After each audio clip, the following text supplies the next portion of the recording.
I was 10. I'd been in a four-wheeling wreck, and we didn't know why my back was hurting really bad, and my doctor finally did x-rays and they found a bunch of tumors. I had bone, heart, lung, liver, and spleen involvement, and Make-A-Wish got involved. It didn't really look all that great, but I did get to come here to Camp Goodtimes, and it's one of the things that's part of my treatment that I think really helped me the most, more than any of the medicine, was just to forget about it for a week and just being like a regular kid. I wouldn't be here if I hadn't come here for Camp Goodtimes. I mean, plain and simple, I would not be here.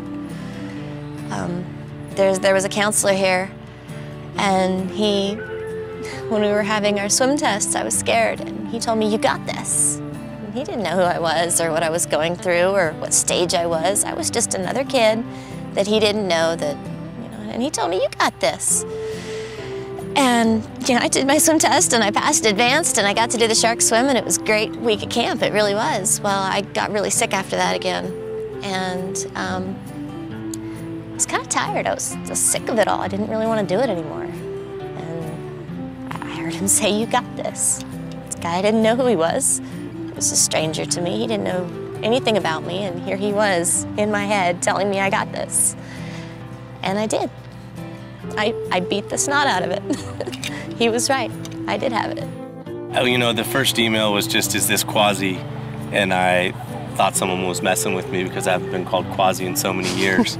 And so I just said yes. That was my response. And the letter that she email that she sent following that, I still have. It's the top of my desk. And it stays there because on days when I feel like, what am I doing? What's the purpose in everything that I do? I go back and read that letter because that's who I want to be. That's what I think this place is. That's who we should all be in life, as a person who encourages other people. When I got hired to work at Camp Reed on the staff out here in 1991, Camp Goodtimes had been going on here for a while. And so it was always our first session of the summer, and we always had about 100 kids, 80 to 110 kids out here. And it was always such an impactful week because the kids that came out, it always seemed like they understood how to live. And so just spending the time with these kids was amazing because they were enjoying everything that went on and they didn't take it for granted. And for these kids that have been impacted by cancer in their lives at some level, that's exactly what they need. They need a place where they can go and be around positive people, people that care about them, and let them feel some normalcy for a week and experience that hope. And that's what I think they see when they walk away from Camp Goodtimes. You can only do so much in a hospital. You can play in the game room and try and pretend like everything's okay. Out here, everything is okay. We're just like anybody else.